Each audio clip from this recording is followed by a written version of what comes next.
Olá! Vamos agora apresentar nossa segunda aula de banco de dados. Hoje nós abordaremos os conceitos fundamentais da área de banco de dados. Ou seja, é aquela parte do curso onde a gente vai aprender a falar a mesma língua.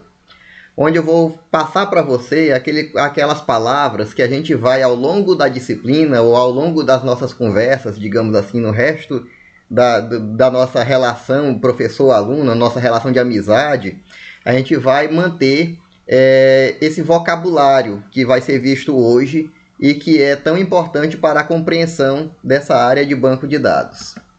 Então começamos fazendo um breve histórico para você, porque a gente sabe que tudo depende de saber um pouco da história, né? Então nem sempre na computação a gente teve um disco rígido para armazenar coisas, um banco de dados executando em conjunto com o sistema operacional, não. Nós tivemos um tempo que o computador era completamente baseado em hardware, né? A pessoa ia lá e mudava o fio de lugar para poder manter a outra programação funcionando. Alguém ia lá e trocava a peça para poder fazer o computador processar de uma maneira diferente. O armazenamento de dados não era em arquivo, não era em disco, né? O disco nem havia sido inventado, né? Basta que você retorne aí para os tempos que o homem pisou na Lua, né? Naquele tempo, você imaginar, nossa, o homem pisou na Lua e nem disco rígido tinha.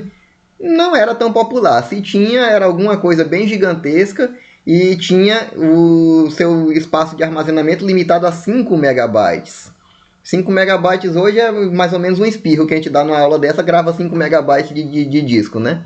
Então, era o espaço total de um disco rígido nessa época. Então, a gente tem que imaginar que a coisa evoluiu. Como tudo na vida, né?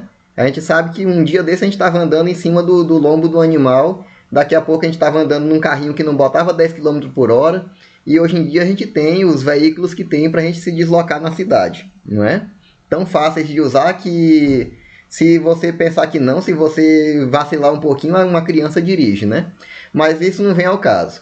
O que vem ao caso é que na computação, nós tínhamos no começo, nas primeiras linguagens que tinha as propriedades de manipular dados, elas gravavam esses dados em arquivos. E vocês já aprenderam isso nas disciplinas de programação que já pagaram até agora, né?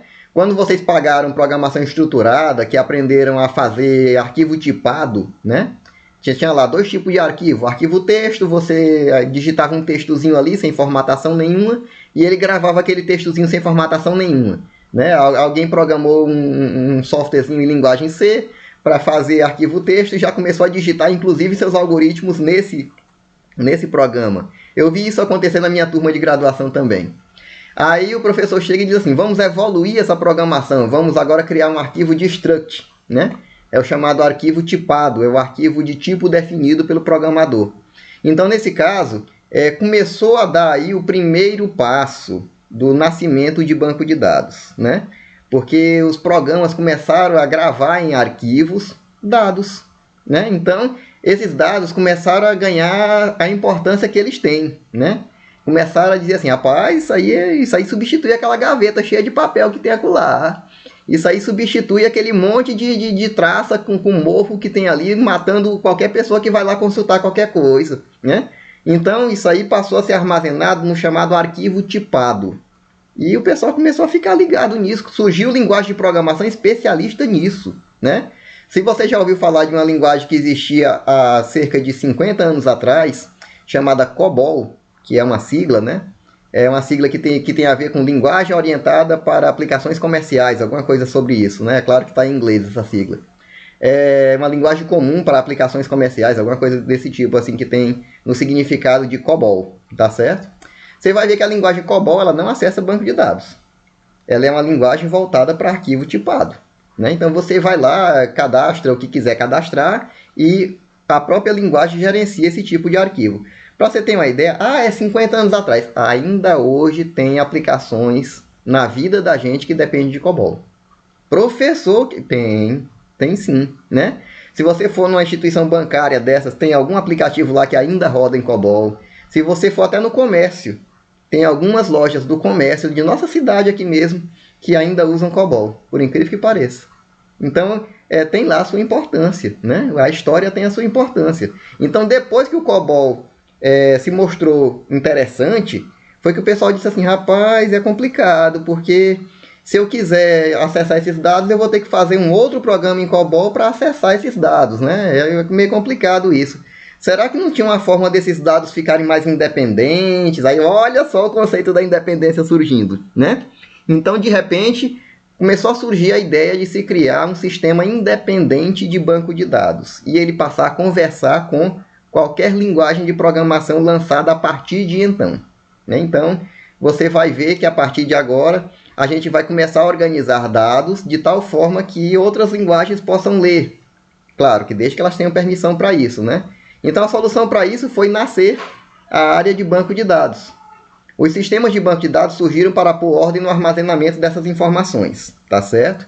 E isso na linha de tempo foi mais ou menos na metade da década de 70 do século 20. O professor de vocês estava nascendo nesse tempo. Então, foi um tempo assim bastante importante para a história, como a gente pode perceber, né?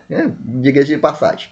Mas a gente tem nesse momento aí o nascimento da área de banco de dados com a própria invenção do banco de dados. Só que o pessoal da computação começou a estudar o seguinte, poxa, mas eu vou criar aqui um sistema, mas como tudo na computação eu dependo da base computacional. O que é a base computacional? É uma disciplinazinha que vocês pagaram agora, ou estão pagando, não sei, depende da agenda de cada um. Mas tem um negócio chamado estrutura de dados, já ouviram falar? Então, começou a se olhar para as estruturas de dados, para se pensar assim, poxa, eu posso basear meu banco de dados em qual estrutura de dados? Então, se tentou fazer banco de dados baseado em árvore, não ficou muito legal não, porque a gente sabe o tanto que árvore é complicado, né? Tem árvore binária, tem árvore qualquer, tem balanceamento de árvore, tem árvore que pende mais para um lado do que para o outro, fica desbalanceada. O caminhamento na árvore é complicado, não é? Depende de pilha e tudo mais, né? Aquela coisa toda. Tem a questão de que, às vezes, você manipulando a árvore, você chega até mesmo num problema não polinomial. E a gente sabe que problema não polinomial é problema em aberto, né? A computação não resolve, por enquanto, né? Quem sabe um de vocês descobre a solução de um problema não polinomial, não é verdade? A gente sempre tem essa esperança. Quando a gente está em sala de aula, a gente está conversando aqui com os alunos que estão iniciando uma disciplina. Ó, cara, sabe lá se daqui a 5 anos tu não vai achar a solução para um problema NP? Não é? Então a galera viu assim, rapaz, esse negócio de banco de dados em árvore, o chamado banco de dados hierárquico, né? Ele não foi muito legal, não foi uma ideia muito boa, não. Ah, mas e se eu ligar todo mundo com todo mundo? Né? Eu fizesse uns atalhos entre os galhos das árvores, entre as folhas das árvores, fazer atalho, né, de um para o outro. Aí eu deixo de ter árvore, eu passo a ter um negócio chamado grafo. Aí eu complico um pouquinho mais a minha vida, porque os problemas não polinomiais ficam ainda mais explícitos, né? Eu vou ter, por exemplo, o problema do caixeiro viajante, que todo mundo conhece lá de estrutura de dados, né? Que é aquele problema que o caixeiro viajante precisa passar pelas estradas onde o pedágio seja o mais barato possível, passar apenas uma vez por cada estrada e fazer uma rota de tal forma que ele visite uma cidade de cada vez, tá certo? Então, o problema não polinomial ele sempre está perseguindo quem procura uma solução de computação. Então, o chamado banco de dados baseado em grafo ou banco de dados em rede, como foi o nome comercial dele, também não vingou muito legal, não. Aí surgiu um matemático chamado Code, sobrenome do cara, né? É F-Code. E ele começou a propor umas ideias assim, rapaz, e se a gente misturar a computação com matemática de novo? Porque todo mundo sabe que computação nasceu da matemática. Aí surgiu a ideia de propor um banco de dados baseado em matemática, baseado em tabela. Olha, você já está ligado no que eu estou falando, né? É o chamado banco de dados relacional, porque ele passou a trabalhar relação entre elementos de conjuntos, onde esses conjuntos passaram a ser guardados estruturalmente na computação como tabelas, tá certo? Então, nasceu o paradigma dominante de hoje. E evoluiu depois para tentativas de orientar o objeto, o banco de dados, que não deram certo, por não terem ganhado a popularidade que o relacional ganhou devido à sua base matemática bem definida, certo? Então, o nosso banco de dados, quando ele for trabalhado, ele precisa evitar ou reduzir a redundância e a inconsistência de dados, tá certo? Ah, eu espalhei os dados ali de qualquer jeito porque eu sou um sujeito bagunçado. Não é assim não, cara. Tu tem que seguir uma norma de projeto, tu tem que seguir um padrão de projeto para poder o teu banco de dados funcionar bacana. Dificuldade no acesso aos dados. Rapaz, eu liberei aqui para um usuário aqui uma senha de acesso, mas ele não vai acessar só assim, não. Isso não se faz. Se o usuário tem direito de acessar o dado, ele vai acessar o dado. Tá certo? Ele não pode ter dificuldade no acesso. Isolamento de dados. Se você cadastrou um dado no seu banco de dados e manteve ele isolado de outro, sem relação nenhuma, para que você cadastrou aquele negócio? Né? Então, o dado isolado, normalmente, ele é admitido na única hipótese de ser uma tabela auxiliar. Por exemplo, você vai cadastrar o endereço de uma pessoa, aí você tem lá um banco de dados de CEP, cidade, estado, rua. Né? Um banco de dados importado do correio. Ele não é relacionado explicitamente a nenhum de seus dados lá do seu sistema, mas ele é auxiliar. Ele preenche os dados do cadastro do cliente, por exemplo. Então, ele é uma tabela de consulta que você importa uma linha para dentro do cadastro do seu cliente. Beleza, esse dado aí, digamos assim, ele é isolado, entre aspas, mas ele é um dicionário que você consulta ali para tirar uma dúvida, né? É possível sim. Isso hoje em dia está implementado via internet. Né? Existe uma solução hoje em dia chamada Web Service, que o próprio Correio do Brasil permite o uso desse serviço lá no sistema de banco de dados dele. Então você desenvolve uma aplicação, se você conversar com o Web Service do Correio, você coloca aqui o CEP do cliente e o restante do endereço do cliente é preenchido automaticamente pelo Correio. Olha que legal, basta que você tenha internet. Então, o nosso banco de dados deve evitar ou reduzir também anomalias de acesso concorrente. Eu já falei na aula passada, quando a gente apresentou a disciplina, né, que o acesso concorrente deve ser controlado. Problemas de segurança, a gente vai estudar o capítulo de segurança, né, já foi prometido para vocês. E problemas de integridade, o nosso dado vai se manter sempre íntegro, para a gente poder confiar nele, tá certo? Então, vamos ter também 3 camadas de abstração do nosso banco de dados. Ele vai estar fisicamente armazenado lá no disco rígido do seu computador, ou qualquer memória que seja, né? Nem todo computador hoje em dia tem disco rígido, alguns já tem SSD, daqui a pouco vai ter uma estrutura aí que nem foi inventada ainda, né? A computação é desse jeito, é dinâmica, é viva, né? De repente a gente vai comprar aí uma tecnologia nova, importar dos alienígenas, sei lá, e vai implementar no nosso servidor de banco de dados, né? No nosso servidor de computação, de qualquer coisa de computação. Então a gente diz que o nível físico é a maneira, são as regras de armazenamento físico, seja em disco, em SSD, ou seja no que for. A tabela vai ser gravada com esses bytes, ou a estrutura tal que foi criada vai ser gravada com aqueles bytes, e por aí vai. O nível conceitual é uma outra camada de abstração do teu projeto de banco de dados que vai dizer, olha, aquela tabela que está gravada naquele byte tal ali da memória, ela significa clientes. Já aquela outra tabela que está ali significa produtos. E aquela outra tabelinha que está bem ali está ligando um com o outro. O cliente está comprando um determinado produto. Tá certo? Então o conceitual ele vai dar esse conceito de relação entre os dados. Já o nível de visão é aquela visão que cada funcionário da empresa vai ter do sistema. É aquele funcionário que está operando o caixa ali e só enxerga o código de barra do produto para passar ali no scannerzinho ali e dizer assim, deu R$10, senhor. Aí você paga os R$10 em dinheiro, ele registra aqui, pagou em dinheiro, sem troco, R$10 exato. Aí emite a notinha, entrega a notinha, muito obrigado pela preferência, senhor. Né? Então aquele usuário ali que opera o caixa, ele tem aquela visão.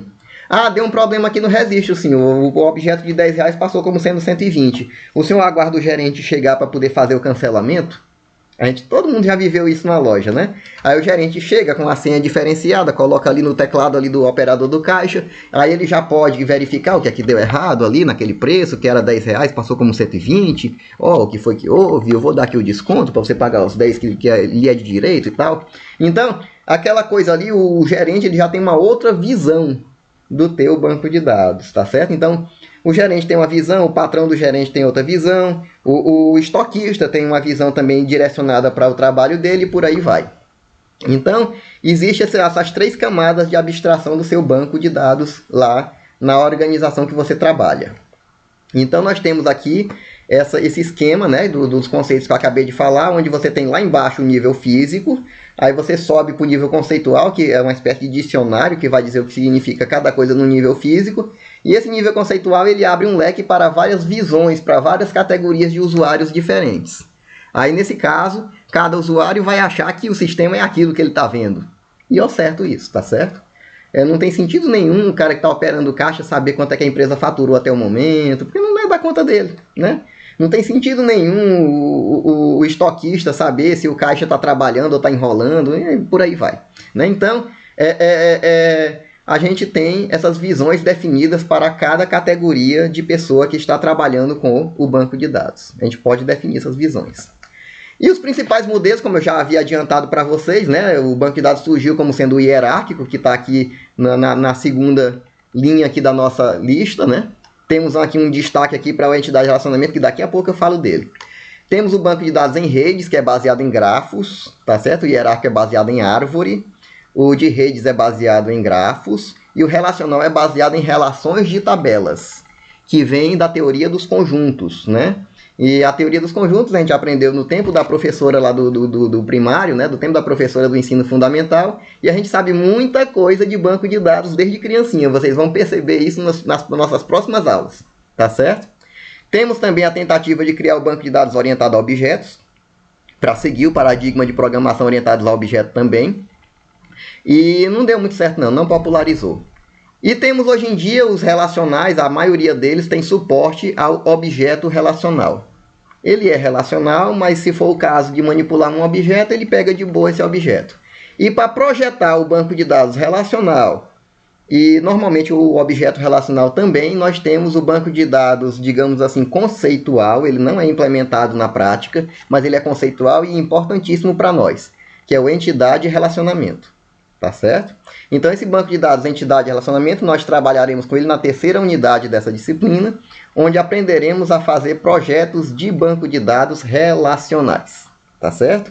Então, a gente vai trabalhar, por isso que ele está grifado, ele está lá em destaque, porque ele é um banco de dados conceitual. Ele não é um banco de dados, digamos assim, prático. Para você dizer assim, sistema fulano de tal, ele usa um sistema entidade e relacionamento, não. Ele usa um sistema relacional ou objeto relacional.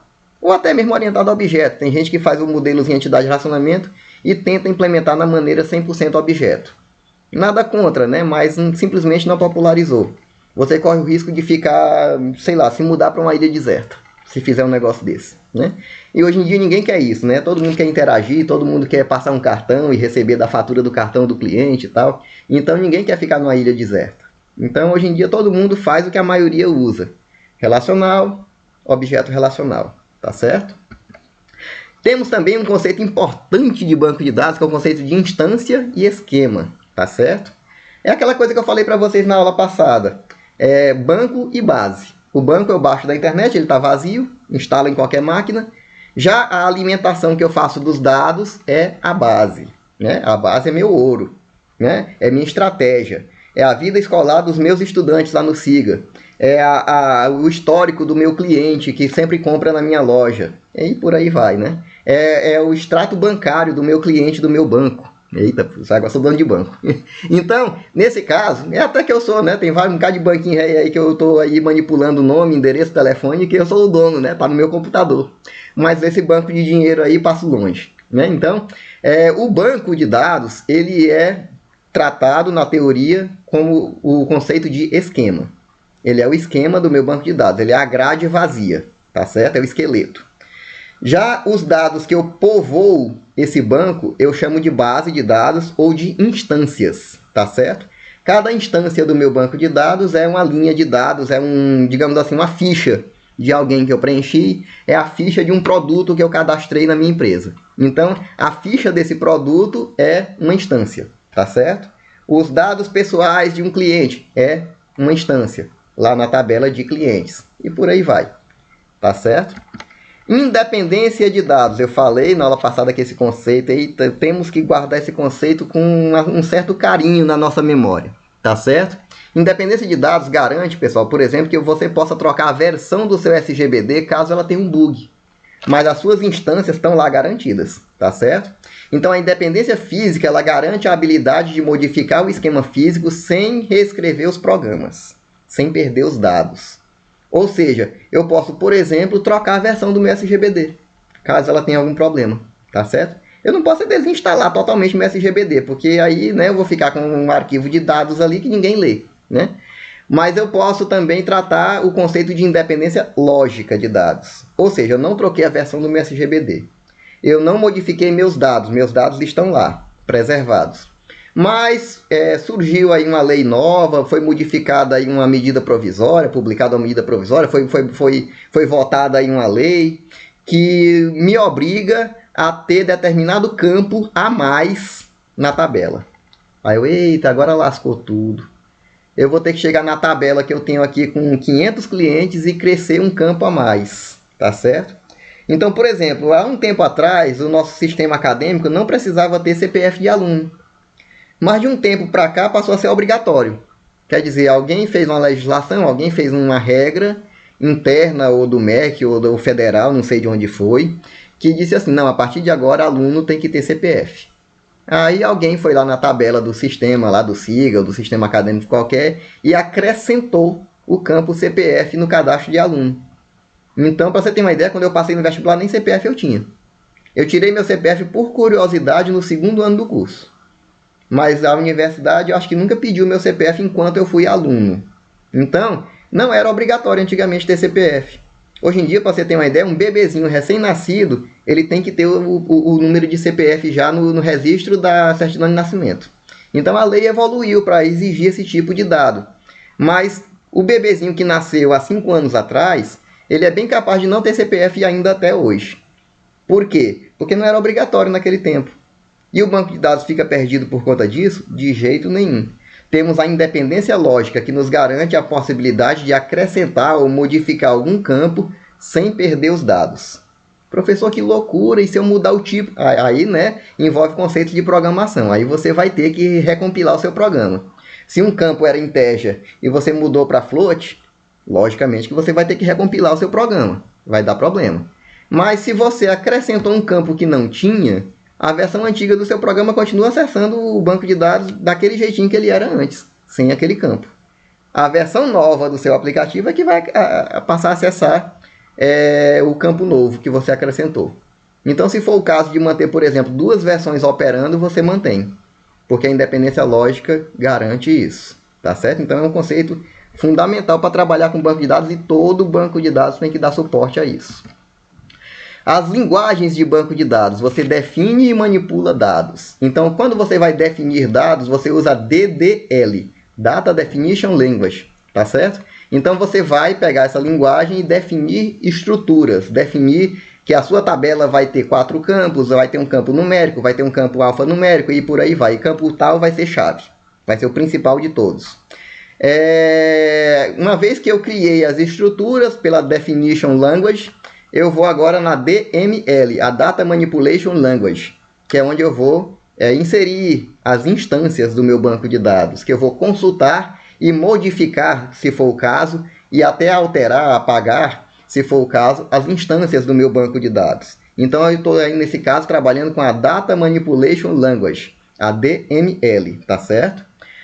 Não é obrigatório que essas 2 linguagens de banco de dados se fundam em uma só. Mas quando foi lançado o modelo relacional, ele foi assim tão bem bolado pela galera que pensou na matemática da coisa e tal, que de repente alguém disse assim, rapaz, até as linguagens a gente pode simplificar. E quem fez esse pensamento foi uma empresa chamada IBM, tá certo?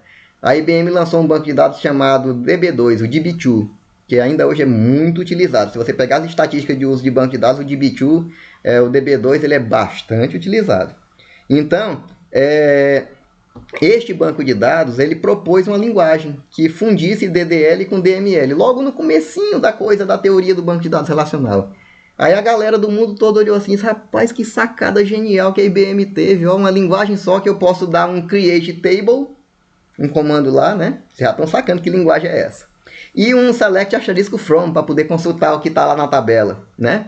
Então, olha só que coisa legal. A linguagem que a IBM inicialmente chamou de SQL, né? Acabou sendo reescrito lá o nome da linguagem lá para SQL, né? Structured Query Language, a linguagem de consulta estruturada. E ela passou a fundir DDL com DML, mas isso não é obrigatório. Eu posso muito bem lançar um banco novo, orientado a objeto, orientar, sei lá, armazenamento aéreo, sei lá, de dados, sei lá, alguma coisa nova que eu possa inventar no futuro, e criar uma DML separada de uma DDL. Nada me impede, tá certo? Como já tentaram fazer várias vezes em vários outros bancos essas linguagens de maneira separada. Mas você há de concordar comigo que é muito prático você trabalhar com linguagem SQL, né? Você tem a DDL junto com a DML, foi uma sacada daquelas que a empresa, a pessoa tem, assim, e de repente pega para valer mesmo. É por isso que a coisa fica bem popular realmente. E o nosso gerenciador de banco de dados, né, como eu falei para vocês, o programa ele tem que ter o G, né, o Sistema de Gerenciamento de Banco de Dados, né? E tem até uma controvérsiazinha, eu até coloquei gerenciador até de propósito para eu lembrar de chamar a atenção de vocês para uma coisa. Algumas pessoas que pesquisam na área de inteligência artificial, dizem assim, o pessoal de banco de dados não pode usar gerenciador, porque isso aí indica um banco de dados ativo, que é um banco de dados voltado para IA. Aí o pessoal, isso aí é um banco de dados ativo, é um banco de dados inteligente, ele tem vida própria, ele é gerenciador, né? Então tomem cuidado com isso, para evitar controvérsias. Às vezes a gente escreve um pouquinho mais, fala um pouquinho mais e diz gerenciamento de banco de dados. Ou então sistema de gerenciamento de banco de dados. Esse slide eu escrevi gerenciador propositalmente para você poder lembrar dessa minha fala, tá certo? Para você poder saber assim, olha, tem gente da área de IA que reclama. Quando a gente mistura gerenciador com de gerenciamento, é uma questão de terminologia, mas a gente respeita, né? A gente respeita todas as áreas e a gente sabe da importância que esse pessoal também tem, né? Nós temos nós queremos o nosso lugar à sombra, que aqui no Piauí ninguém luta para ter lugar ao sol, né? E eles também querem o lugar deles à sombra, né? De preferência com uma aguinha de coco bem gelada e tal. Então os dados geralmente são armazenados em grande quantidade no nosso gerenciamento, né? O acesso precisa ser controlado e o desempenho precisa ser satisfatório. E um sistema de banco de dados precisa ter características para ganhar o G do gerenciamento, tá certo? E esse G, ele é ganho, né? Perdão pela palavra. Você pode observar algumas coisas para o seu sistema ser um SGBD e deve, tá certo? Ele deve interagir com o sistema operacional. Alguns bancos de dados têm até a fama de dizer assim, esse sistema operacional aí é meio fraco em alguns quesitos. Ele até toma de conta de algumas coisas que o sistema operacional deveria fazer, né? A gente vê que volta e meia a gente ouve falar que um ou outro banco de dados que é vendido, geralmente aqueles mais caros, eles têm assim eles assumem certas características que determinados sistemas operacionais não cumprem direitinho, tá certo? Eles cumprem com o conceito de integridade, a gente vai estudar em breve nos aspectos operacionais. Eles cumprem com o conceito de segurança, eles executam a política de backup e recuperação, para poder preservar os dados de forma permanente, né, como a gente diz, e controlam a concorrência. Eu citei na aula passada a história da venda do celular e tal, que o dono da loja vai querer vender todo o estoque e tal. Então, o controle do banco de dados é fundamental nesse ponto aí, para evitar problemas de inconsistência, ou que você encomende um produto e receba outro, por exemplo. Isso aí pode acontecer por um erro de computação. Para gerenciar essa coisa, existe um profissional, tá certo? Ele é comumente chamado de DBA, o Database Administrator, ou administrador de banco de dados, em bom português. Mas ele é um profissional que tem algumas funções específicas, ele tem até uma remuneração melhorzinha, porque ele é um cara que estuda muito, se inteira muito do banco de dados que a empresa usa para poder ver se ele tem algum bug, esse tipo de coisa assim, e é bem vigilante quanto a isso. É claro que ele não tem aquele glamour do cara de redes, que é o cara que sai nos filmes e tal, o herói da computação e tal, mas ele também é um belo de um herói da computação, o DBA. Ele é o profissional que tem a função de definir esquemas, definir estruturas de armazenamento, métodos de acesso. Ele modifica esquema quando é necessário, quando, por exemplo, teve uma lei nova, criaram um campo novo na tabela e tal, ele tem o poder de modificar, né? Ele concede e controla as permissões de acesso aos usuários. O cara do caixa ele vai ter o acesso assim, assim, assado. Ele define aquelas visões, né? O cara da gerência vai ter esse aspecto de operacional bem aqui, essa visão bem aqui do banco de dados. O cara do estoque vai ter essa visão do banco de dados. Então é ele que define direitinho o que é que cada um tem direito de fazer no banco, né? Vai que um funcionário que não tenha grandes permissões, de repente fez um treinamentozinho ali de programador, aprendeu uns comandos de SQL e começa a meter uns comandos ali que não pode, né? Então cabe ao DBA dizer que aquele sujeito ali, por mais que ele tenha interesse em aprender e tal, o banco de dados da empresa não é o brinquedo dele. Ele que configure o brinquedo dele lá no computador que ele estiver brincando, né? E também é o DBA que especifica a chamada restrição de integridade. A gente vai ver que o banco de dados garante a integridade, mas ele garante sob determinadas condições, seguindo determinadas regras programadas pelo DBA, tá certo? Então o DBA é como se fosse o líder da galera que usa o banco de dados. Na verdade ele é o líder mesmo da galera que usa o banco de dados. Se ele é o líder, tem o resto da equipe. Então o resto da equipe são os tipos de usuário que a gente classifica nesse momento da nossa disciplina, tá certo? Nós temos o programador, que ele entende muito de DDL, de DML, ele sabe, às vezes ele sabe tanto quanto o DBA. Ele é qualificado tanto quanto o DBA. Então, mas ele é um cara que tem a função definida, ele vai programar o banco de dados, ele vai programar a aplicação que o engenheiro de software definiu, tá certo? Ele vai trabalhar em conjunto com o analista de sistemas, como era chamado antigamente, né? O engenheiro de software. Então ele vai desenvolver aquela aplicação à base de programação, seguindo determinada linguagem, sabendo de comandos de banco de dados também. Então, normalmente o DBA tem que ficar ligado com esse cara porque ele sabe bastante. Ele pode cometer, ele pode até por algum erro, que errar é humano, né? Ele pode até cometer algum erro e chegar a comprometer dados importantes da empresa. Então, é importante que esse cara, por exemplo, trabalhe, se possível, num servidor à parte, enquanto ele estiver ainda desenvolvendo as aplicações e por aí vai, tá certo? Se ele precisar dos dados reais da empresa, que seja uma cópia e não os oficiais que estão em uso e por aí vai, tá certo?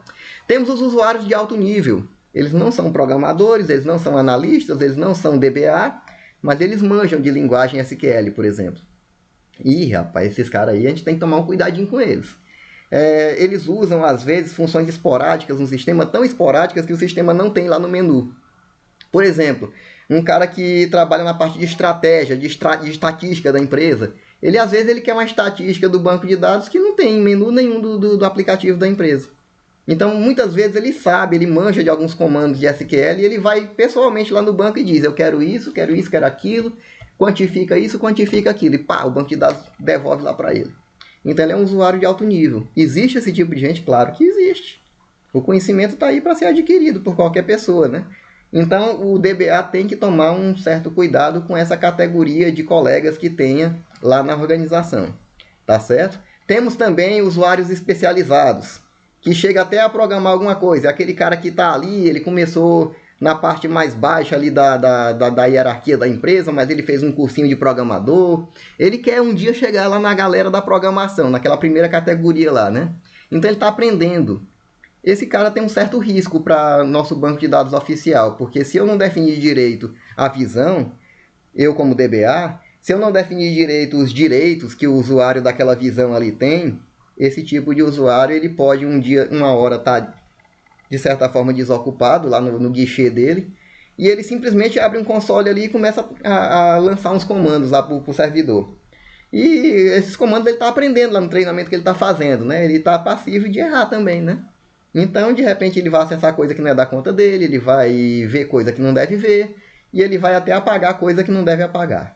E aí? Então, esses usuários especializados são bastante, digamos assim, preocupantes para um DBA. Não que o DBA tenha que ter ele como... Ninguém aqui vai ser tido como inimigo, ou um potencial, digamos assim, como é que eu diria? Um potencial...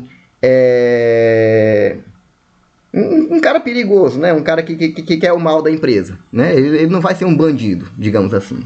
Mas ele vai ser uma pessoa que até sem querer ele pode provocar algum tipo de prejuízo. Perdão. E nós temos por último os usuários ingênuos, que é a grande maioria da galera, né? Aquela galera que quer ali receber o salário no fim do mês, receber a comissão de venda e tá tudo de boa, tá tudo beleza. Então é aquele pessoal que diz assim, ó, o sistema disse, né? Que não tem essa história? Ah, porque o sistema disse que eu pedi matrícula no CIGA, mas eu fiquei em 38ª posição, além do último da turma, né? O sistema diz muita coisa. O sistema para essa galera aí é um verdadeiro oráculo, né? Você chega lá, o oráculo de Delfos, né? Você chega lá, ó oráculo, me diga aí o que é que eu vou fazer da vida hoje. Aí o sistema diz, rapaz, você vai trabalhar organizando o estoque. Aí o cara diz, amém, sistema. Então é isso aí que a gente está brincando, mas a maioria das pessoas trabalha assim.